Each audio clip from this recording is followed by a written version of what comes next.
सुख की परिभाषा है वो कैसे है, जैसे हम आज की सुख की परिभाषा कैसे व्यक्त करते हैं, हमारे पास अच्छा बंगला है क्या, हमारे पास गाड़ी है क्या, एयर कंडीशनर है क्या, कूलर है क्या। तो भागवत जी कहते हैं ये गाड़ी होना, एयर कंडीशनर होना, कूलर होना, ये सारी की सारी सुविधाएं हैं, सुख नहीं। जरूरी नहीं है इन सुविधाओं से सुख ही मिले। एक अच्छा बंगला होना एक सुविधा तो है, जरूरी नहीं है इससे सुख ही मिले। नमस्कार दोस्तों, आयुर्वेद के 3 महान व्यक्ति जिन्होंने जिस बात पर सबसे ज्यादा प्रभाव डाला, जिस सूत्र पर सबसे ज्यादा महत्व दिया, तीनों महर्षि सुश्रुत, महर्षि चरक और महर्षि भागवत। तीनों ऋषि कहते हैं शरीर जो है वो निरोगी रहना चाहिए, स्वस्थ रहना चाहिए।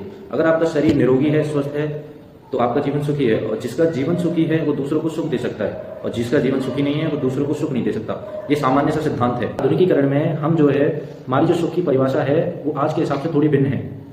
हमारी जो आज की सुख की परिभाषा है वो कैसे है, जैसे हम आज की सुख की परिभाषा कैसे व्यक्त करते हैं, हमारे पास अच्छा बंगला है क्या, हमारे पास गाड़ी है क्या, एयर कंडीशनर है क्या, कूलर है क्या।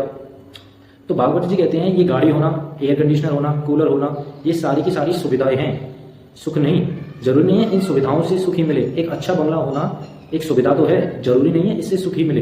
हाल ही में कुछ दिन पहले हरियाणा के रोहतक जिले में IPS भाई पूरन कुमार ने अपनी गोली मारकर आत्महत्या की थी। उनके पास तो फेम भी था, मनी भी थी और पावर भी थी। माने सुख जो है मानव शरीर की एक विशेष अवस्था है जो बिना सुविधाओं की भी पूरी हो सकती है।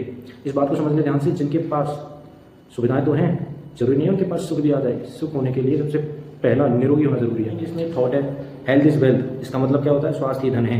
हिंदी में भी एक सुना होगा आपने, सबसे पहला सुख निरोगी काया। पहला सुख निरोगी काया, दूसरा घर में हो माया। तो पहला सुख कौन सा है, निरोगी काया।